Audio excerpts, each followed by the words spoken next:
Hello students.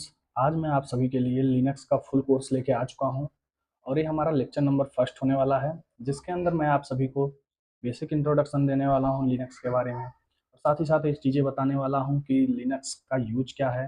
Tech sector में आप Linux सीखने के बाद क्या क्या चीज़ें कर सकते हैं। तो देखिए, लिनक्स एक ऐसा ऑपरेटिंग सिस्टम है जिसकी डिमांड टेक सेक्टर में काफ़ी ज़्यादा है और हमेशा से ही ये काफ़ी पावरफुल ऑपरेटिंग सिस्टम रहा है। इसके लिए टेक में सेक्टर में इसका यूज कुछ ज़्यादा ही होता है। ठीक है। और आप अगर लिनक्स सीख लेते हैं और लिनक्स के साथ आप AWS सीख लेंगे तो आप क्लाउड इंजीनियरिंग सेक्टर में जा सकते हैं।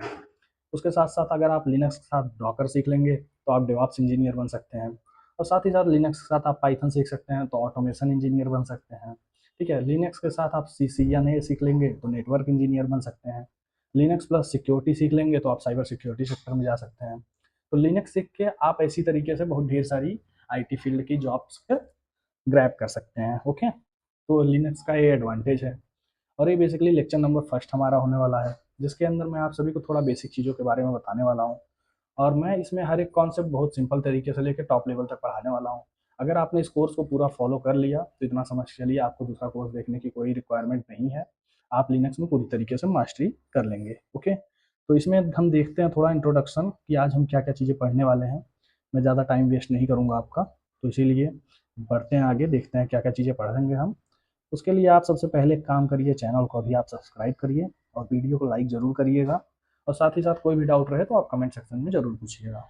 तो देखिए, आज के हम इस लेक्चर में पढ़ने वाले हैं इंटरनेट के बारे में एंड ISP के बारे में पढ़ेंगे, इंटरनेट सर्विस प्रोवाइडर जिसको हम बोलते हैं। IP एड्रेस के बारे में पढ़ेंगे। ठीक है। बेसिक लेवल में होने वाला है क्योंकि एडवांस आगे हम देखेंगे। और ठीक है, रिक्वेस्ट एंड रिस्पॉन्स के बारे में पढ़ेंगे हम। रिक्वेस्ट क्या होता है, रिस्पॉन्स क्या होता है, उसके बारे में डिटेल में हम पढ़ेंगे। सर्वर के बारे में हम पढ़ने वाले हैं। ओके। कंपनी नेटवर्क्स के बारे में हम पढ़ेंगे। ठीक। और साथ ही साथ वेब सर्वर के बारे में पढ़ेंगे, एप्लीकेशन सर्वर के बारे में पढ़ेंगे और साथ ही साथ हम web server versus application server के बारे में पढ़ने वाले हैं। ओके। तो ये लेक्चर बेसिकली बहुत बेसिक लेवल से मैंने बनाया है ताकि आप हर एक कॉन्सेप्ट को बहुत अच्छी तरीके से समझें। ठीक है। तो चलिए बढ़ते हैं आगे और देखते हैं क्या क्या चीज़ें हम पढ़ने वाले हैं। तो सबसे पहले बेसिक इंट्रोडक्शन दे देता हूँ आप सभी को कि लिनक्स क्या होता है। ओके। क्योंकि जिसके बारे में हम पढ़ रहे हैं उसके बारे में पहले एटलीस्ट हमको पता होना चाहिए। ठीक। तो लिनक्स क्या होता है? लिनक्स एक ओपन सोर्स ऑपरेटिंग सिस्टम है जिसका use computer, server, mobile devices और क्लाउड सिस्टम को चलाने के लिए किया जाता है। लिनक्स क्या होता है हमारा, समझिए इसको। लिनक्स हमारा एक ऑपरेटिंग सिस्टम है। ऑपरेटिंग सिस्टम समझ रहे हैं? जिस तरीके से हम विंडोज है हमारे पास, उसी तरीके से फिर हमारे पास मैक है, ये सारे हमारे ऑपरेटिंग सिस्टम है। ऑपरेटिंग सिस्टम एक सॉफ्टवेयर होता है जो यूजर और कंप्यूटर और हार्डवेयर के बीच ब्रिज का काम करता है। समझ रहे हैं हम? ऑपरेटिंग सिस्टम का काम क्या होता है? ये जो कंप्यूटर होता है और यूजर होता है उसके बीच में एक ब्रिज का काम करता है। ये मान चलिए आपका यूजर हो गया, ये हमारा हो गया कंप्यूटर। ओके। अब इन दोनों को कनेक्ट करना है तो हम बीच में यूज करेंगे ऑपरेटिंग सिस्टम का। ओके। डायरेक्टली कनेक्ट नहीं हो सकते हैं, ऑपरेटिंग सिस्टम की हेल्प से कनेक्ट होते हैं। ये वाला यहाँ से इसमें समझ चलिए ऐसे है। ओके। तो ये काम होता है हमारे ऑपरेटिंग सिस्टम का, तो इतना आप बेसिक समझ लीजिए। लिनक्स हमारा क्या है? लिनक्स भी हमारा एक ऑपरेटिंग सिस्टम है। ठीक। अब यहाँ पे देखते हैं ऑपरेटिंग सिस्टम क्या होता है। देखिए, ऑपरेटिंग सिस्टम क्या होता है। ठीक है। देखिए, ऑपरेटिंग सिस्टम एक सॉफ्टवेयर होता है जो यूजर और कंप्यूटर हार्डवेयर के बीच ब्रिज का काम करता है। कंप्यूटर हार्डवेयर और यूजर के बीच ब्रिज का काम करता है, मैंने बताया आपको। ठीक है। ये ब्रिज का काम करता है हमारा ऑपरेटिंग सिस्टम। ठीक। और देखते हैं आगे। अगर ऑपरेटिंग सिस्टम ना हो तो ठीक है, सबसे पहला काम, कीबोर्ड काम नहीं करेगा। ऑपरेटिंग सिस्टम की हेल्प से हम लोग जो चीज़ें कीबोर्ड पे टाइप करते हैं वो हमारे कंप्यूटर के पास जाती है, तो कीबोर्ड काम नहीं करेगा हमारा। माउस काम नहीं करेगा। ठीक है। माउस भी हमारा काम नहीं काम करेगा। स्क्रीन पर कुछ नहीं दिखेगा। स्क्रीन पे जो चीज़ें हमको अभी दिख रही हैं सब विजिबल है, ये सब हमारा ऑपरेटिंग सिस्टम है। अगर नहीं रहेगा तो वो सब दिखेगा ही नहीं, सॉफ्टवेयर रन नहीं होगा। ठीक है। सॉफ्टवेयर रन नहीं होगा। तो ये सारी प्रॉब्लम्स हमको बिना ऑपरेटिंग सिस्टम के फेस करनी पड़ेंगी। ठीक है। अब हम देखते हैं एग्जाम्पल क्या है ऑपरेटिंग सिस्टम का। तो देखो, विंडोज़ हो गया, मैंने आपको बताया विंडोज़। लिनक्स है, ये है, लिनक्स के बारे में हम पढ़ ही रहे हैं। मैक ओएस हो गया, एंड्रॉयड हो गया। ठीक है। ये हमारे ऑपरेटिंग सिस्टम है। ये बहुत बेसिक लेवल था, मैंने सोचा आपको इसको थोड़ा पता होना चाहिए आपको इसके बारे में। तो देखिए लिनक्स हमारा क्या है, लिनक्स एक हमारा ऑपरेटिंग सिस्टम है जिसका use computer, servers, mobile devices और क्लाउड सिस्टम को चलाने के लिए किया जाता है। ठीक है। ऑपरेटिंग सिस्टम क्या होता है हमारा? ऑपरेटिंग सिस्टम एक सॉफ्टवेयर होता है जो यूजर और कंप्यूटर के बीच में ब्रिज का काम करता है, मतलब यूजर एंड कंप्यूटर के बीच में कम्युनिकेशन का काम करता है, डेटा ट्रांसफर का काम करता है। ठीक है, ये सारे काम हमारा ऑपरेटिंग सिस्टम करता है।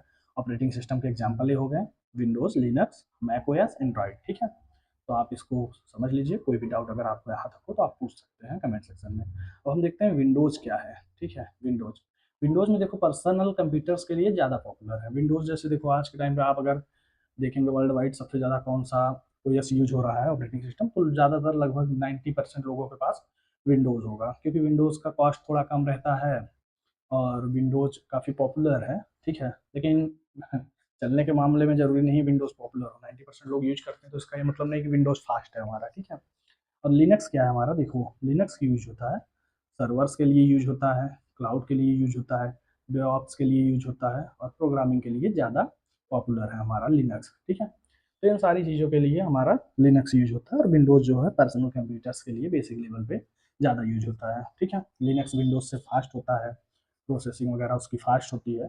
ठीक है, तो यह डिफरेंस है इन दोनों में।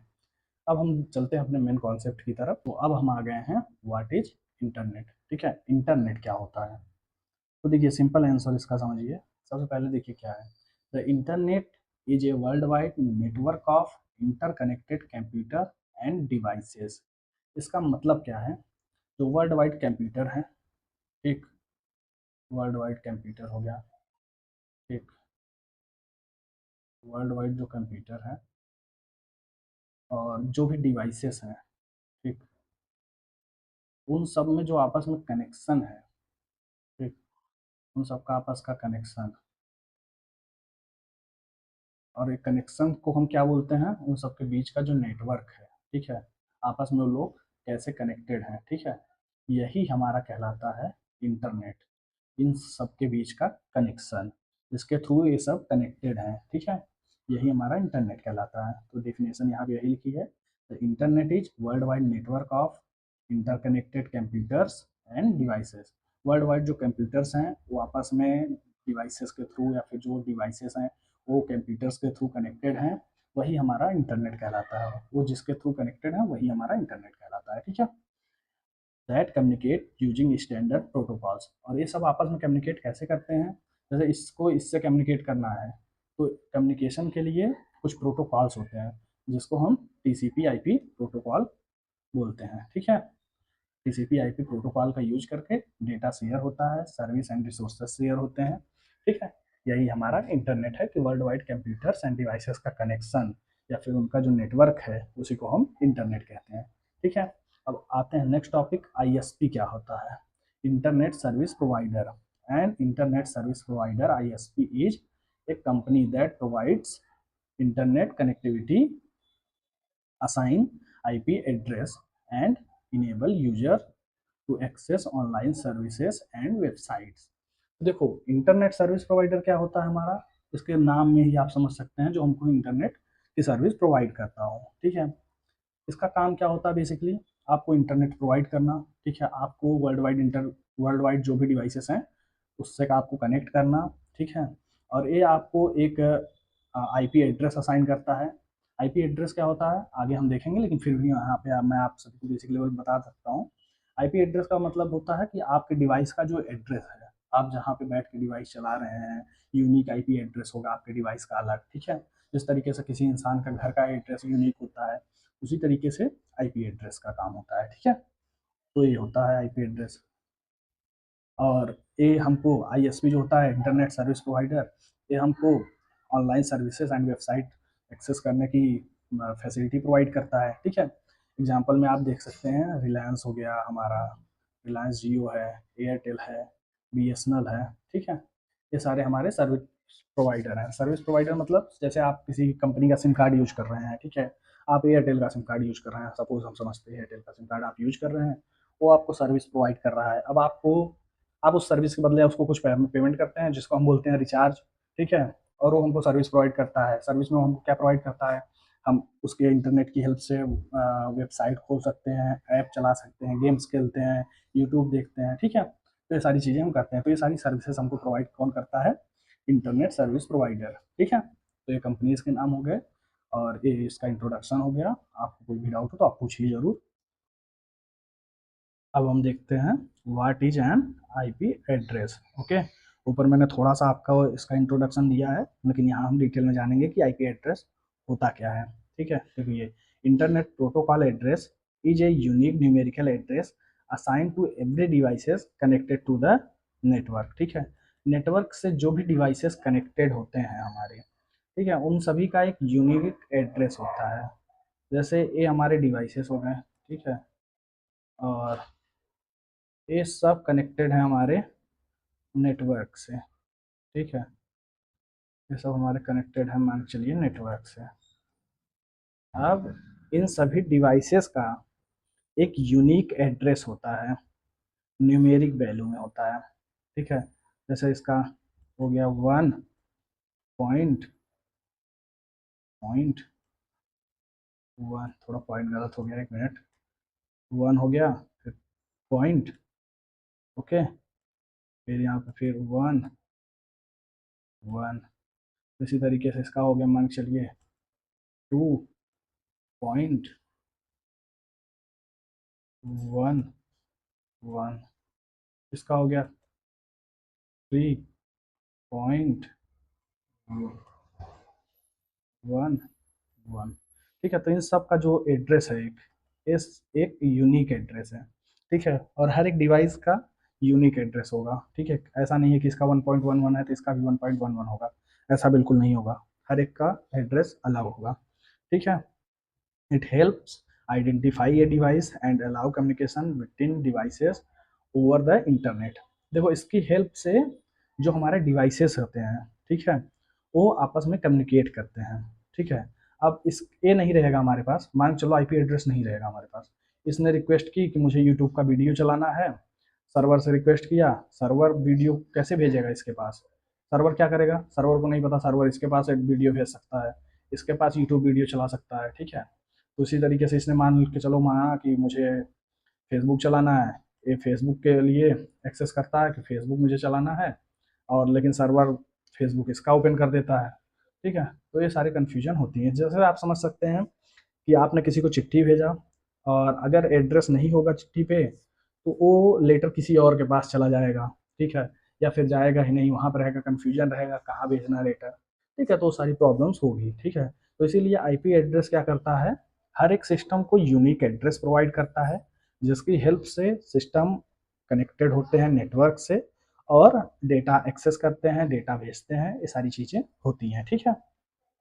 देखो यहाँ पे लिखा है, in simple word N IP address is the identity और एड्रेस ऑफ ए डिवाइस। मैंने वही चीज़ आपको बताया कि आईपी एड्रेस जो होता है हमारा एक एड्रेस की तरह होता है, ठीक है। जो हमारे सिस्टम होता है उनका एड्रेस होता है, जिसकी हेल्प से पता चलता है नेटवर्क को कि डेटा कहाँ से भेजना है, कहाँ से रिक्वेस्ट आई है, ठीक है। तो वो सारी चीज़ें हमारे नेटवर्क को पता चलता है। On the internet without an IP address the internet would not know where to send और रिसीव डेटा। मैंने वही चीज़ें आपको बताई कि बिना आईपी एड्रेस के, ठीक है, इंटरनेट को पता ही नहीं चलेगा कि किधर हमको डेटा रिसीव करना है, कहाँ से, और कहाँ पे डेटा हमको सेंड करना है, ठीक है। तो इसलिए आईपी एड्रेस बहुत ज़्यादा इंपॉर्टेंट है, ठीक है। आई होप आपको कॉन्सेप्ट क्लियर हो गया होगा। अब चलिए हम देखते हैं, why do we need an IP address? हमको आईपी एड्रेस की नीड क्यों है, ठीक है। तो देखिए, यहाँ पे एक एग्जाम्पल मैंने दे दिया है ताकि इसको आप और अच्छी तरीके से समझ सकें, ठीक है। तो यहाँ पे देखिए, imagine you want to see a courier to your friend, sorry see मैंने बोल दिया, सेंड है, ओके। सोचो, मैंने आपको एग्जांपल दिया पहले ही, आप एक कुरियर अपने दोस्त को भेजना चाहते हैं। If you don't know your friends home address, अगर आप अपने दोस्त के घर का पता नहीं जानते, the courier can not be delivered. अगर आपको एड्रेस ही नहीं पता है अपने फ्रेंड का, तो आप उसको कुरियर भेजेंगे भी तो कुरियर उसके पास पहुंचेगा ही नहीं, ठीक है। सिमिलियरली, इसी तरीके से, when you request a website, जब आप वेबसाइट से कोई रिक्वेस्ट करते हैं, जैसे मान चलिए आपने यूट्यूब खोला, उस पर आपने रिक्वेस्ट किया कि मुझे एक फ़नी वीडियो सेंड करो, ठीक है। अगर आपका आईपी एड्रेस नहीं होगा तो यूट्यूब को पता ही नहीं चलेगा, इंटरनेट को पता ही नहीं चलेगा कि यूट्यूब से डेटा लेके, यूट्यूब से फनी वीडियो लेके आपके पास सेंड करना है या किसी और के पास सेंड करना है। ठीक है, तो प्रॉब्लम होगी। तो यही चीज़ लिखा है, when you request a website the server must know where to send the response. Server को पता होना चाहिए कि रिस्पॉन्स हमको कहाँ भेजना है उसको। ठीक है, अगर उसको पता ही नहीं होगा कि रिस्पॉन्स कहाँ भेजना है तो कहाँ भेजेगा डेटा, भेज ही नहीं पाएगा। ठीक है, या फिर किसी गलत जगह भेज देगा। तो प्रॉब्लम ना हो इसके लिए आईपी एड्रेस यूज हुआ। The IP address act like the address of your device. ठीक है, ये हमारे डिवाइस का एड्रेस की तरह होता है। आई होप आपको ये कॉन्सेप्ट पूरा अच्छे से समझ में आ गया होगा। अगर कोई भी डाउट है आपको, आप कमेंट सेक्शन में पूछ सकते हैं। ओके, तो चलिए और आगे बढ़ते हैं। अब हम देखते हैं रिक्वेस्ट क्या होती है और रिस्पॉन्स क्या होती है। What is a request? Request होती क्या है? ठीक है, a request is a message sent by a client users device to a server asking for data और ए सर्विस। देखो रिक्वेस्ट कैसे काम करता है। आप एक डिवाइस चला रहे हैं, ठीक है, ये आपका फ़ोन है। आपको यहाँ से अब आपने खोला यूट्यूब। ठीक, आपने यूट्यूब खोला, यूट्यूब आपने खोला, सॉरी इसका ऐसे रहता है ना लोगो। आपने यूट्यूब खोला, ठीक। अब आप यूट्यूब पे सर्च कर रहे हैं एजुकेशनल वीडियो। ठीक है, एजुकेशन का आपने वीडियो सर्च किया यूट्यूब सर्च बार में। ठीक, अब ये रिक्वेस्ट, ये जो आपने सर्च किया तो ये रिक्वेस्ट हुई क्योंकि आपको सर्विस चाहिए, आप यूट्यूब से कुछ मांग रहे हैं।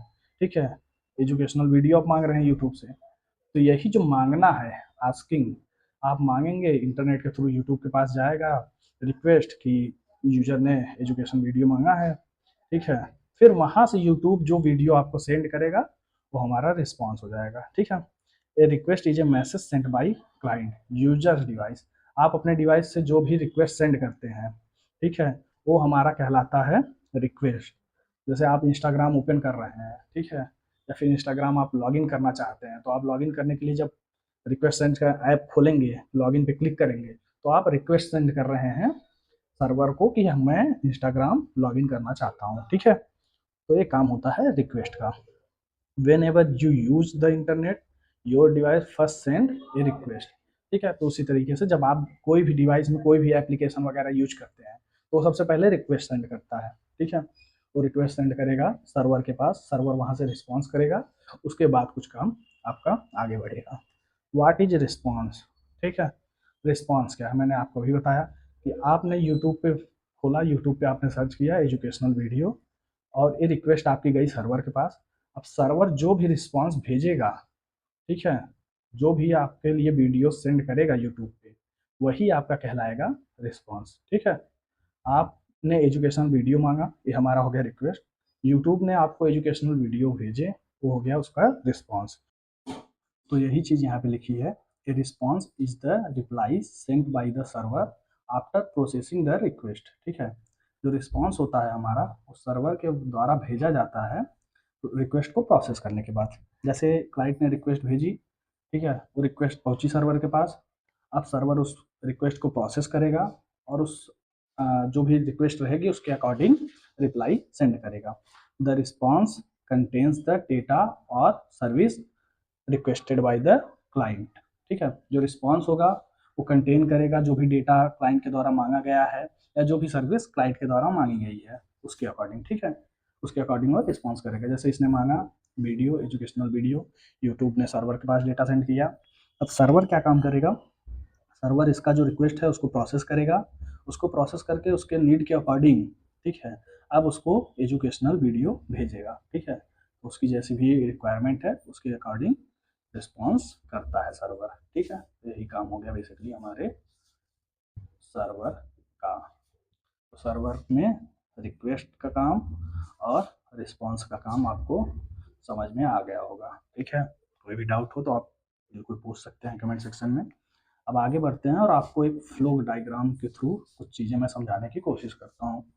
देखिए बेसिकली यहाँ पे हमारे पास समझ चलिए एक फ़ोन है, हर किसी के पास आज के टाइम फ़ोन है। आपका एक फ़ोन हो गया जो वाईफाई या मोबाइल डेटा के थ्रू नेट से कनेक्टेड है, आपके इंटरनेट सर्विस प्रोवाइडर से कनेक्टेड है। ठीक है, आपके पास एक फ़ोन है जिसमें आप या तो वाईफाई ऑन करके वाईफाई से कनेक्टेड हैं या फिर मोबाइल डेटा से कनेक्टेड है, और वाईफाई या मोबाइल डेटा किसी न किसी इंटरनेट सर्विस प्रोवाइडर का है, जैसे जियो हुआ, एयरटेल वगैरह हुआ, ठीक है, कोई ना कोई कंपनी उसको प्रोवाइड कर रही है, ठीक। तो और हमारा आईएसपी जो होता है, इंटरनेट सर्विस प्रोवाइडर, वो इंटरनेट से कनेक्टेड होता है, ठीक है। और इंटरनेट हमारा कंपनी के नेटवर्क से कनेक्टेड होता है, और कंपनी नेटवर्क हमारा सर्विस सर्वर से कनेक्टेड होता है, ठीक है। तो सबसे पहले देखिए, आप फ़ोन से कोई रिक्वेस्ट भेजते हैं। आपको मैं थोड़ा एक एग्जांपल के साथ समझाता हूँ, ऐसे आपको थोड़ा डिफ़िकल्ट है समझ में आएगा, ठीक है। ये देखो, आपने अपना फ़ोन का स्क्रीन ओपन किया, आपने यूट्यूब खोला इसमें, ठीक। यूट्यूब खोलने के लिए आपको सबसे पहले वाईफ़ाई या फिर मोबाइल डेटा से कनेक्टेड होना पड़ेगा, ठीक है। मोबाइल डेटा और वाईफ़ाई किसी न किसी इंटरनेट सर्विस प्रोवाइडर का होगा, मान चलिए एयरटेल, जियो, ठीक है। तो आप उन कंपनी की सर्विसेज़ को यूज़ कर रहे हैं, और उसकी हेल्प से आपने फ़ोन में यूट्यूब खोला, ठीक। यूट्यूब पे अब आपने सर्च किया फ़नी वीडियो, ठीक है। तो आपका फ़ोन ओपन हुआ, फिर फ़ोन आपका वाईफ़ाई एंड मोबाइल डेटा से कनेक्टेड था, और इसकी हेल्प से आपने रिक्वेस्ट सेंड किया इंटरनेट सर्विस प्रोवाइडर को, जो भी आपका इंटरनेट सर्विस प्रोवाइडर हो उसके पास रिक्वेस्ट गई। फिर इंटरनेट सर्विस प्रोवाइडर ने वही रिक्वेस्ट आपका भेजा इंटरनेट की हेल्प से कंपनी नेटवर्क को, ठीक है। कंपनी का जो भी नेटवर्क है उसके पास, यूट्यूब का कंपनी नेटवर्क क्या है, गूगल है, ठीक है। माइक्रोसॉफ्ट किसका है, मान चलो आपने माइक्रोसॉफ्ट टीम्स वगैरह सर्च की तो सारी, लेकिन उस वक्त हम बात नहीं करते, सिर्फ सिंगल कंपनी पे बात करते हैं ताकि आपको हर चीज़ समझ में आए। तो आपने यूट्यूब खोला, आपने कोई चीज़ वहाँ पे सर्च की, फ़नी वीडियो मान चलिए आपने सर्च किया, उसके लिए आपका वाईफाई मोबाइल डेटा ऑन होना चाहिए, ठीक है। और वो किसी न किसी इंटरनेट सर्विस प्रोवाइडर का होगा, तो आप वाईफाई एंड मोबाइल डेटा की हेल्प से इंटरनेट सर्विस प्रोवाइडर के पास रिक्वेस्ट भेजेंगे फ़नी वीडियोज़ का। फिर इंटरनेट सर्विस प्रोवाइडर जो होगा, वो इंटरनेट की हेल्प से कंपनी नेटवर्क के पास आपका रिक्वेस्ट सेंड करेगा। और इसमें एक बहुत इंपॉर्टेंट पॉइंट है कि जब आपका रिक्वेस्ट जो जा रहा है, उसका आईपी एड्रेस भी रिक्वेस्ट के साथ साथ में लिखा रहेगा, ठीक है। जो भी उसका आईपी एड्रेस रहेगा वो भी उसके साथ लिखा रहेगा, और साथ ही साथ जहाँ जिससे आप रिक्वेस्ट कर रहे हैं, ठीक है, यूट्यूब से आप रिक्वेस्ट कर रहे हैं, तो ये यूट्यूब का सर्वर है, ठीक। ये हमारे यूट्यूब का सर्वर है, ओके। यूट्यूब का ये सर्वर है हमारा, और आप इससे रिक्वेस्ट कर रहे हैं, तो इसका भी जो आईपी एड्रेस रहेगा वो भी लिखा रहेगा, ठीक है। मान के चलिए इसका है 111.1, ठीक। और ये होता क्यों है, इसका आईपी एड्रेस देखिए, सबसे पहले आपका आईपी एड्रेस फ़ोन का इसलिए, आपके इंटरनेट का आईपी एड्रेस इसलिए रहेगा ताकि आईएसपी को, इंटरनेट सर्विस प्रोवाइडर को ये पता लग सके कि ये रिक्वेस्ट आई कहाँ से है, कौन से डिवाइस से आई है, ठीक है। क्योंकि आपके एरिया में बहुत ढेर सारे फ़ोन्स तो ऑलरेडी होंगे, तो उसको पता चलना चाहिए ना कि कौन से फ़ोन से, कौन से डिवाइस से रिक्वेस्ट आई है, ठीक है। और रिक्वेस्ट किसके पास भेजनी है, इसके लिए जिसके पास भेजनी है उसकी आईपी एड्रेस होना बहुत ज़रूरी है, ठीक है। तो ये 2 चीज़ें होती हैं इसमें। अब इंटरनेट की हेल्प से आपका जो रिक्वेस्ट है वो कंपनी नेटवर्क के पास आएगा, ठीक है। अब यूट्यूब की कंपनी नेटवर्क क्या है, गूगल, ठीक है। तो गूगल के पास आएगा, फिर गूगल अपने सर्वर्स में से, क्योंकि यूट्यूब का सर्वर भी गूगल में है, ठीक है। तो गूगल रिक्वेस्ट सेंड करेगा यूट्यूब के सर्वर के पास। यूट्यूब में सिर्फ एक सर्वर नहीं होता, ढेर सारे सर्वर्स होते हैं, समझ चलो वीडियो का अलग सर्वर होता है, ठीक। उसके साथ साथ फिर इमेज का अलग होता है, ठीक है, इमेज वगैरह का अलग होता है। तो उसी तरीके से जिस अकॉर्डिंग आपकी नीड रहेगी, ठीक है, उस सर्वर के पास आपकी रिक्वेस्ट जाएगी। जैसे आपने वीडियो के लिए, एजुकेशन वीडियो के लिए रिक्वेस्ट किया है, तो वीडियो सर्वर जो होगा उसके पास आपकी रिक्वेस्ट पहुंचेगी, ठीक है। अब उसके पास रिक्वेस्ट पहुंची, फिर वो वहाँ से रिस्पॉन्स जनरेट करेगा, और रिस्पॉन्स में उसका आईपी एड्रेस होगा, और साथ ही साथ आपका जो आईपी एड्रेस है वो भी होगा, क्योंकि जिस तरीके से आप अपने आईपी एड्रेस के साथ साथ उसका आईपी एड्रेस भेजे थे, ताकि ये पता चले कि सर्विस रिक्वेस्ट कहाँ से आई है और सर्विस कहाँ पे भेजनी है, ठीक है, सर्विस रिक्वेस्ट कहाँ पे भेजनी है वो पता चले, ताकि उसी तरीके से जब रिस्पॉन्स भी क्रिएट होगा तो रिस्पॉन्स भी इसी तरीके से आपके पास पहुँचेगा कि उसका आईपी एड्रेस होगा, मतलब यहाँ से रिस्पॉन्स जनरेट हुआ है, ठीक है, और आपका आईपी एड्रेस होगा, जिसके थ्रू पता चलेगा कि आपने रिक्वेस्ट किया था और आपके पास रिस्पॉन्स आना है, ठीक है। तो उसके साथ आपको भेजेगा, फिर रिस्पॉन्स करेगा जब वो, फिर कंपनी नेटवर्क के पास जाएगा। कंपनी नेटवर्क क्या है हमारा, यूट्यूब का कंपनी नेटवर्क है गूगल, ठीक है, उसके पास जाएगा। फिर गूगल जो होगा हमारा कंपनी नेटवर्क, वो इंटरनेट की हेल्प से हमारा जो भी रिक्वेस्ट का आंसर होगा या फिर जो भी रिक्वेस्ट का रिस्पॉन्स होगा उसको इंटरनेट की हेल्प से आईएसपी के पास भेजेगा, इंटरनेट सर्विस प्रोवाइडर के पास। अब इंटरनेट सर्विस प्रोवाइडर हमारे फ़ोन के आईपी एड्रेस की हेल्प से हमारी रिक्वेस्ट का रिस्पॉन्स हमारे पास तक भेजेगा। ठीक है, तो ये आपको फ्लो समझ में आ गया होगा। कोई भी डाउट हो तो आप यहाँ पे पूछिए ज़रूर। और एकदम सिंपल चीज़ है, आप इतना समझ चलिए, फ़ोन से आप रिक्वेस्ट भेजते हैं वाईफाई एंड मोबाइल डेटा की हेल्प से, जो आपके इंटरनेट सर्विस प्रोवाइडर के पास जाती है, जैसे जियो हुआ, एयरटेल वगैरह हुए। फिर वो जो हमारा रिक्वेस्ट होता है उसको इंटरनेट की हेल्प से कंपनी नेटवर्क के पास भेजते हैं। ठीक है, जैसे यूट्यूब का कंपनी नेटवर्क गूगल होगा। ठीक है, माइक्रोसॉफ्ट का अगर आप कोई प्रोडक्ट यूज कर रहे हैं तो उसका कंपनी नेटवर्क माइक्रोसॉफ्ट होगा। ठीक है, उनके पास रिक्वेस्ट जाती है, फिर वो रिक्वेस्ट अपने सर्वर्स को भेजते हैं। यहाँ सर्वर हम सिंगल वर्ड इसलिए नहीं यूज करेंगे क्योंकि यूट्यूब सिंगल सर्वर से मिलकर नहीं बना है, सिंगल सर्वर नहीं है, वहाँ पे ढेर सारे सर्वर्स यूज होते हैं। ठीक है, अलग अलग सर्विसेज के लिए अलग अलग सर्वर यूज होते हैं। ठीक, उसके पास रिक्वेस्ट जाएगा, जिस अकॉर्डिंग हमारी नीड रहेगी उसके सर्वर के पास रिक्वेस्ट जाएगा हमारा, फिर वहाँ से वो रिस्पॉन्स हमको देगा। रिस्पॉन्स किसके थ्रू हमारे पास आएगा? रिस्पॉन्स जो आएगा वो आएगा कंपनी नेटवर्क के पास। ठीक है, कंपनी नेटवर्क उसको लेगा, फिर कंपनी नेटवर्क हमारा आईपी एड्रेस और इसका जहाँ से रिस्पॉन्स आया उसका आईपी एड्रेस रहेगा ही, तो कंपनी नेटवर्क उसके अकॉर्डिंग इंटरनेट की हेल्प से इंटरनेट सर्विस प्रोवाइडर के पास रिस्पॉन्स भेजेगा। ठीक, और फिर internet service provider IP address की हेल्प से हमारे फ़ोन पे रिस्पॉन्स भेज देगा, एजुकेशनल वीडियो भेज देगा। यहाँ पे प्रोसेस काफ़ी लंबा आपको लग रहा है, लेकिन ये बहुत ही फास्ट तरीके से होता है क्योंकि आपने एक्सपीरियंस किया है ऑलरेडी। आप यूट्यूब वगैरह चलाते हैं तो आप एक देखते हैं सिंगल क्लिक में जब कुछ सेकेंड्स में ही आपके पास इंफॉर्मेशन आ जाती है। ठीक है, बहुत फास्ट काम होता है इसके पीछे, लेकिन काफ़ी कॉम्प्लिकेटेड है। देख के आपको लग रहा होगा कि यार इतना सब कुछ होता है एक सिंगल क्लिक में, तो भाई यही है आपका सेक्टर। तो चलिए आगे बढ़ते हैं और देखते हैं आगे क्या क्या चीज़ें और हैं। तो अब हम देखते हैं what is server.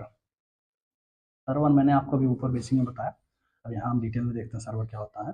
A server is a computer और system that receive request from clients, process those request and provide the required data और सर्विसेज। ठीक है, मैंने आपको ऊपर बताया था अभी कि जो सर्वर होता है वो एक कंप्यूटर होता है या सिस्टम होता है जो क्लाइंट की रिक्वेस्ट को एक्सेप्ट करता है और उसको प्रोसेस करता है। ठीक है, और रिक्वेस्ट के अकॉर्डिंग उसको सर्विस प्रोवाइड करता है। ठीक है, जिस तरीके से यूट्यूब पे आपने वीडियो सर्च किया, आपको चाहिए एजुकेशनल वीडियो, आपने सर्च किया, आपकी रिक्वेस्ट सर्वर के पास पहुंची, यूट्यूब सर्वर के पास। अब यूट्यूब सर्वर आपकी जो रिक्वेस्ट होगी उसको प्रोसेस करेगा कि सामने वाले पर्सन की रिक्वायरमेंट क्या है। ठीक है, तो आपकी रिक्वायरमेंट को समझने के बाद वो आपको सर्विस प्रोवाइड करेगा, तो यही काम होता है सर्वर का। ठीक है, तो देखिए नीचे सिंपल वर्ड में लिखा है, in simple words server is a computer whose main job is provide services to other computers over a network। ठीक है, तो देखिए यहाँ पे वही चीज़ लिखी है इन सिंपल वर्ड। हम कह सकते हैं सर्वर जो होता है कंप्यूटर होता है जिसका मेन जॉब होता है सर्विस प्रोवाइड करना दूसरे कंप्यूटर्स को। ठीक है, और नेटवर्क की हेल्प से दूसरे कंप्यूटर्स को सर्विसेज प्रोवाइड करना। ठीक है, unlike A personal computer, a server is designed to run continuously 24/7 and handle requests from many users at the same time। ठीक है, जैसे सर्वर हमारा सिंगल कंप्यूटर के जैसे नहीं होता, जैसे हम पर्सनल कंप्यूटर यूज कर रहे हैं उसके जैसे काम नहीं करता। ठीक है, एक सर्वर डिजाइन होता है इस तरीके से ताकि वो 24/7 काम कर सके। ठीक है, और अगर ढेर सारे यूजर्स का रिक्वेस्ट एक साथ आ रहा है तो सब चीज़ों को हैंडल कर सके, तो ये काम करता है सर्वर। ठीक है, अब हम देखते हैं नीड क्या है हमको सर्वर की, why do we need a server. ठीक है, तो देखिए यहाँ पे suppose there is no server, मान चलो यहाँ पे कोई सर्वर हमारे पास नहीं है। ठीक, अब देखिए where will YouTube store videos, अगर यूट्यूब का सर्वर नहीं होगा। ठीक है, अब यूट्यूब अपना वीडियो कहाँ स्टोर करेगा? ठीक है, स्टोर करने के लिए एक प्लेस चाहिए, कोई भी चीज़ आप स्टोर कर रहे हैं तो उसके लिए आपके पास एक प्लेस होना चाहिए, लेकिन अगर सर्वर ही नहीं है तो फिर वीडियो स्टोर कहाँ होगी? नहीं हो सकती है वीडियो स्टोर। ओके, तो where will Gmail store emails. ठीक है, ईमेल्स जो है हमारी वो जीमेल को कहाँ स्टोर करेगी? ओ सॉरी, मतलब जो जीमेल है हमारा वो ईमेल्स को कहाँ स्टोर करेगा? ठीक है, सर्वर नहीं होगा तो जो भी मेल हमको आती है मतलब कहाँ स्टोर होगी, ठीक है। Where will Instagram store photos, Instagram पे जो हम फोटोज पोस्ट करते हैं, वीडियोस पोस्ट करते हैं, वो सब कहाँ स्टोर होगा, ठीक है। वो सब सारा चीज़ें सब सर्वर में स्टोर होता है, ठीक है। Where will P W store courses, P W मान के चलिए जैसे फिजिक्स वाला है, ठीक है, उसके कई सारे कोर्सेज आते रहते हैं, आपने देखा होगा। तो वो सारे कोर्सेज कहाँ स्टोर हैं, सब सर्वर पे स्टोर हैं, ठीक है। अगर सर्वर नहीं होगा तो वीडियोस, फोटोज और भी बहुत सारी इंफॉर्मेशन, वेबसाइट्स, वेब पेजेस, सब कहाँ स्टोर होगा, ठीक है। इसलिए सर्वर की बहुत बड़ी रिक्वायरमेंट है, बिना सर्वर पे कोई भी इंफॉर्मेशन, कोई भी डेटा स्टोर नहीं किया जा सकता है, ठीक है। अब हम देखते हैं टाइप ऑफ सर्वर्स, ठीक। सर्वर के टाइप, ये बेसिक लेवल में अभी मैं आपको बता रहा हूँ सर्वर के टाइप, उसके बाद एडवांस में हम आगे और चीज़ें पढ़ेंगे इसमें। तो इसका टाइप पहला हो गया हमारा, देखिए वेब सर्वर, फिर एप्लीकेशन सर्वर, ठीक है, फिर डेटाबेस सर्वर, एंड फिर mail server, and file server. देखो वेब सर्वर बेसिकली क्या होता है, इमेज वगैरह को सबको स्टोर करता है। जब आप किसी समझ चलिए आप किसी साइट पे लॉगिन करना चाहते हैं, आप सर्च करते हैं, मान चलिए आप पीडब्ल्यू का कोर्स खरीदना चाहते हैं, तो आप उसके साइट पे जब क्लिक करेंगे तो वहाँ पे लॉगिन और साइन अप का ऑप्शन आएगा, तो वो सामने आपको एक पेज दिख रहा है, वही पेज हमारा क्या कहलाता है, वो पेज कहाँ स्टोर होता है, वो पेज स्टोर होता है पीडब्ल्यू के वेब सर्वर में स्टोर होता है, ठीक है। सिंपल जो पेज है उसका लॉगिन पेज है वो वेब सर्वर में स्टोर हो गया। उसी तरीके से एप्लीकेशन सर्वर का काम क्या है, एप्लीकेशन सर्वर जैसे आपने पीडब्ल्यू का साइट खोला, आपको सामने आया साइन अप का ऑप्शन है और फिर न्यू यूजर का ऑप्शन है, ठीक है। तो सॉरी, साइन अप और न्यू यूजर से में sign up and sign in का ऑप्शन है आपके पास, ठीक है। अब आप अगर ऑलरेडी आपका अकाउंट है तो आप लॉगिन करने के लिए क्लिक करेंगे, लॉगिन करने के क्लिक करेंगे तो आपसे पासवर्ड पूछेगा, ठीक है। पासवर्ड पूछेगा, आपका आईडी पूछेगा, उसके बाद लॉगिन होगा। तो सारे जो काम हैं, ठीक है, वो कौन करता है, एप्लीकेशन सर्वर में होता है, ठीक है। एप्लीकेशन सर्वर एक्चुअल लॉजिक्स लगाता है। डेटाबेस सर्वर डेटा को स्टोर करने के लिए यूज होता है, डेटाबेस मैनेज करता है हमारा, ठीक है। मेल सर्वर, मेल सर्वर हमारे जीमेल को स्टोर करता है, ओके। जो भी जीमेल आप सेंड करते हैं उस सबको स्टोर करने के लिए यूज होता है। फाइल सर्वर हमारे फाइल को स्टोर करने के लिए यूज होता है, ठीक है। तो ये बेसिक इंट्रोडक्शन है, सर्वर काम क्या करता है। अब देखिए नीचे क्या लिखा है, each server performs a different task. Her server का काम डिफरेंट डिफरेंट होता है, ठीक है। जैसे यूट्यूब पे मैंने बोला वीडियो सर्वर होगा एक, जिसके अंदर वीडियोज स्टोर होंगी, ठीक है। और यूट्यूब पे आजकल कुछ फीचर्स चल रहे हैं, जैसे आप पोस्ट वगैरह कर सकते हैं, तो पोस्ट का अलग सर्वर होगा, ठीक। तो उसी तरीके से ढेर सारी चीज़ों का ढेर सारा सर्वर अलग अलग होता है, ठीक है। But all server follow the same request and response process, और सभी server same request and response process करते हैं, फॉलो करते हैं, ठीक है। जिस तरीके से मतलब रिस्पॉन्स आया, अगर इमेज का रिस्पॉन्स, इमेज का रिक्वेस्ट आया है तो इमेज ही रिस्पॉन्स में जाएगा, ठीक है। उसी तरीके से अगर वीडियो का रिक्वेस्ट आया है तो वीडियो रिस्पॉन्स में जाएगा, ठीक है। तो प्रोसेस वही है, सेम प्रोसेस वही है, वही प्रोसेस पे काम करते हैं। तो आई होप इतना आपको क्लियर हुआ होगा। अब आगे देखते हैं, अब देखते हैं हम व्हाट इज कंपनी नेटवर्क, ठीक है। कंपनी नेटवर्क क्या होता है, मैंने आपको ऊपर बताया था माइक्रोसॉफ्ट, गूगल, ठीक है, वो सारे हैं हमारे company network. A company network is the complete infrastructure own by a company that it use to provide online services to user, it includes, ठीक है, इसके अंदर जो जो चीज़ें इंक्लूड है। तो कंपनी नेटवर्क क्या होता है, कंप्लीट इंफ्रास्ट्रक्चर होता है, ठीक है, जो किसी कंपनी के द्वारा ओन किया जाता है, ठीक है। और ये हमको ऑनलाइन सर्विसेज प्रोवाइड करने के लिए होता है, ठीक। तो इसमें इंक्लूड क्या क्या होते हैं, सर्वर्स हो गए हमारे, डेटा सेंटर्स हो गए, राउटर्स हो गए, ठीक है, स्विचेस हो गए, स्टोरेज सिस्टम हो गया, नेटवर्किंग इक्विपमेंट हो गए, ठीक है। ये सारी चीज़ें मिल के हमारा कंपनी नेटवर्क बनाती हैं, ठीक है। कोई भी कंपनी नेटवर्क, आप अगर यूट्यूब चला रहे हैं तो उसमें सर्वर की भी रिक्वायरमेंट होगी, डेटा सेंटर की भी रिक्वायरमेंट होगी, राउटर, स्विचेस, स्टोरेज सिस्टम, ये सारी चीज़ों का रिक्वायरमेंट हमको वहाँ पे रहेगा, ठीक है। तो वो कंपनी इन सारी चीज़ों को मैनेज करती है, उसी को हम बोलते हैं कंपनी नेटवर्क, जिसके अंदर ये सारी चीज़ें होती हैं, जो मैनेज करता है सारी चीज़ें, ठीक है। All these components work together to provide services such as YouTube, Gmail, Microsoft Teams, WhatsApp, Instagram and many more, ठीक है। मैंने वही बताया कि ये सारी चीज़ें मिलके यूजर का जो होता है, जो क्लाइंट होता है, जैसे हम रिक्वेस्ट सेंड करते हैं तो हमें रिस्पॉन्स करती हैं, तो ये सारी चीज़ें मिल के काम करती हैं ताकि हमारे जो भी रिक्वेस्ट हो उसका रिस्पॉन्स दे सकें, ठीक है। अब आगे बढ़ते हैं, देखते हैं why do companies need their own network, companies को उनकी खुद की नेटवर्क की ज़रूरत क्यों पड़ी, ठीक है। जैसे गूगल का खुद का नेटवर्क है, माइक्रोसॉफ्ट का खुद का नेटवर्क है। देखो यहाँ पे है millions of user access online services every second. ठीक है, मिलियंस ऑफ यूजर जो हैं हर सेकेंड ऑनलाइन सर्विसेज का यूज करते हैं। ठीक, if a company had only one server, अगर एक कंपनी के पास सिर्फ एक सर्वर होगा, it would become overload and stop working. ठीक है, तो ओवरलोड हो जाएगा और काम करना बंद कर देगा। ठीक है, देखो आज के टाइम क्या है, मिलियंस ऑफ यूजर आप देख सकते हैं, आपके आसपास ढेर सारे लोगों के पास मोबाइल है, लैपटॉप है। ठीक है, और लाखों में लोग हर टाइम 24/7 कंप्यूटर या फ़ोन में लगे हुए हैं। ठीक है, ऑनलाइन सर्विसेज का यूज कर रहे हैं वो लोग, कोई व्हाट्सअप चला रहा है, कोई इंस्टाग्राम चला रहा है। ठीक है, तो अगर इन सब को मैनेज करने के लिए एक सर्वर होगा, इंस्टाग्राम के सारे वीडियोज़ वगैरह को स्टोर करने के लिए एक सर्वर होगा, फाइल्स को स्टोर करने के लिए एक सर्वर होगा, तो कितने प्रॉब्लम यहाँ पे होगा, सिस्टम क्रैश कर जाएगा, ओवरलोड हो जाएगा सब, जब एक टाइम पे सार कोई वीडियो अपलोड करना स्टार्ट करेगा। ठीक है, तो सारी चीज़ें प्रॉब्लम होने लगेंगी।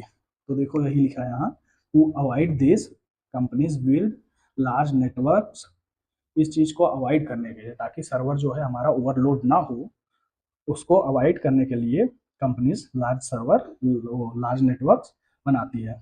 Consistent consisting to many servers located in different parts of the world. ठीक है, कंपनी लार्ज नेटवर्क बनाती है और ढेर सारे सर्वर्स को मिला के डिफरेंट वर्ल्ड में डिफरेंट डिफरेंट पार्ट्स में स्टोर करती है। दिस इंश्योर, ये करके हमको क्या क्या चीज़ें मिलती हैं, फास्ट रिस्पॉन्स मिलता है, हाई अवेलेबिलिटी मिलती है, बेटर परफॉर्मेंस मिलता है एंड रिलायबिलिटी मिलती है। ठीक है, तो इसलिए हम नेटवर्क्स मतलब सॉरी इसलिए कंपनीज उनका खुद का नेटवर्क यूज करती हैं। ठीक, और what is web server, web server हमारा क्या होता है। ठीक, a web server is a software और system that receive HTTP HTTPS request from user and deliver the website interface to their browser और एप्लीकेशन। ठीक है, मैंने आपको अभी ऊपर सिंपल में आपको समझाया था कि जो आप फिजिक्स वाला की मान के चलो आप साइट खोलते हैं, वहाँ पे सामने आपको एक सिंपल वेब पेज दिखता है जो कुछ काम वगैरह नहीं करता रहेगा। वो पेज जो दिखता है उस पर क्या लिखा होगा, एक होगा न्यू यूजर, एक होगा लॉगिन का ऑप्शन। ठीक है, दो ऑप्शन आपको दिखेगा। तो सिंपल पेज जो आपको दिख रहा है वो किसकी हेल्प से दिख रहा है, वो वेब सर्वर की हेल्प से दिख रहा है, जो हमको वेब पेज सिर्फ दिखाएगा। ठीक है, कुछ उसमें एक्चुअल लॉजिक वगैरह नहीं यूज होता रहता है, वो एक्चुअल कुछ काम नहीं करता है, समझ चलो। ठीक है, उसमें सिर्फ इमेज दिखती है हमको और HTML CSS जावास्क्रिप्ट वगैरह का यूज करके वो बना होता है। ठीक है, तो यही हमारा कहलाता है वेब सर्वर। ठीक है, यहाँ पे वही लिखा है, a web server is a software और system that receive HTTP HTTPS request from user and deliver the website interface to their browser और एप्लीकेशन। ठीक है, हमको इंटरफेस प्रोवाइड करने के लिए, कोई भी साइट आप खोलते हैं आपको सामने एक इंटरफेस दिखता है, तो वो चीज़ें प्रोवाइड करने के लिए हम वेब सर्वर का यूज मतलब कंपनीज वेब सर्वर का यूज करती है। It is primary responsibility is to serve static content such as HTML, CSS, JavaScript files, image front, image fonts and videos and other website resources। ठीक है, और website resources को share करने के लिए इसका प्राइमरी रिस्पॉन्सिबिलिटी होता है यही काम करना कि HTML, CSS, JavaScript फाइल्स को, इमेज को, फॉन्ट्स को, वीडियोस को, ठीक है, और दूसरे वेबसाइट के जो रिसोर्सेज हैं, ठीक है, उनको प्रेजेंट करना। ठीक, यही इसका काम होता है। In simple word, a web server is responsible for displaying the website to user। ठीक है, मैंने आपको यही बताया कि वेब सर्वर का बेसिकली काम यही होता है, यूजर के सामने वेबसाइट को रिप्रेजेंट करना। आप जब भी किसी वेबसाइट पे जाते हैं, आप सामने एक इंटरफेस देखते हैं, होम पेज देखते हैं, वो हमको दिखता है वेब सर्वर की हेल्प से। ठीक है, यही इतना काम है, इतना आप समझ लीजिए। It usually does not perform business logic such as login verification. मैंने आपको पहले बताया कोई लॉजिक नहीं परफॉर्म करता, इसके लॉगिन सिस्टम में नहीं प्रोवाइड करता, डेटा सर्चिंग नहीं प्रोवाइड करता, प्रोसेसिंग पेमेंट्स वगैरह ये सारा काम ये नहीं कर सकता है। ठीक है, सिर्फ हमको एक पेज दिखाएगा जो कोई भी लॉजिक परफॉर्म नहीं करता रहता है। Instead it forward such request to the application server. ठीक है, ये सारी चीज़ें हमारी एप्लीकेशन सर्वर द्वारा ही परफॉर्म होती है। एप्लीकेशन सर्वर ये सारी चीज़ें परफॉर्म कर सकता है, लेकिन वेब सर्वर में वो सारी चीज़ें परफॉर्म नहीं होती है। Why do we need a web server. ठीक है, हमको वेब सर्वर की नीड क्यों पड़ी।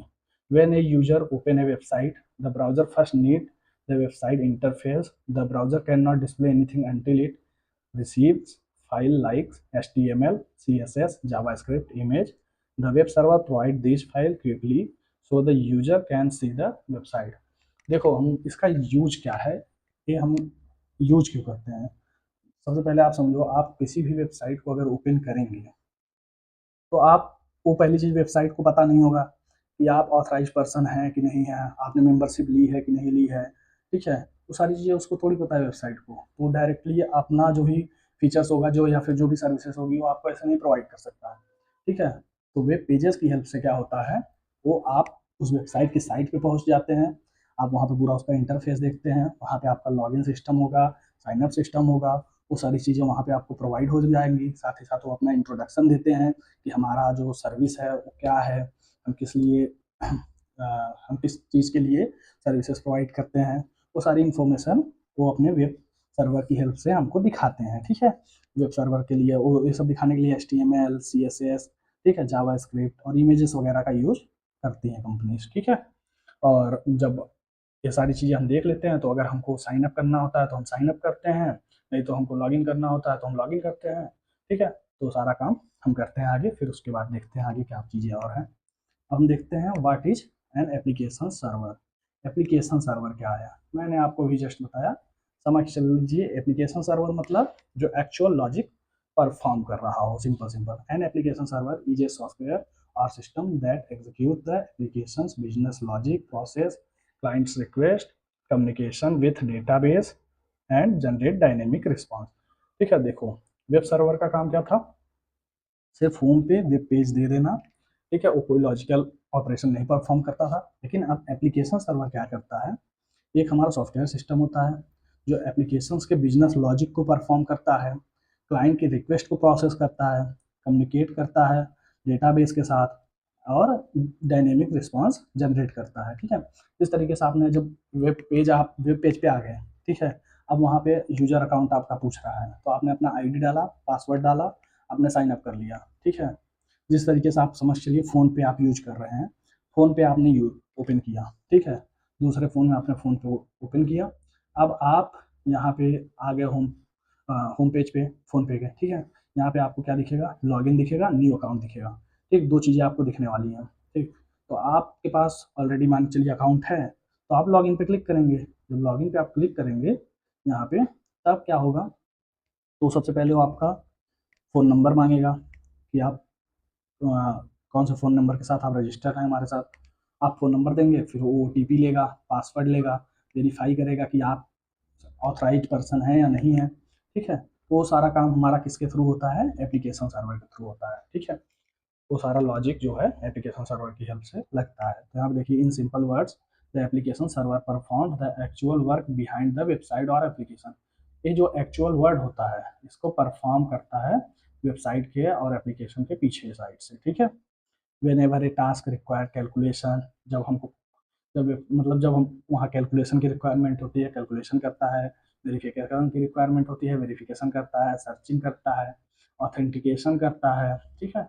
तो ये सारे काम हमारा करता है एप्लीकेशन सर्वर, ठीक है। अब हम यहाँ पे देखिए, why do we need an application server, ठीक।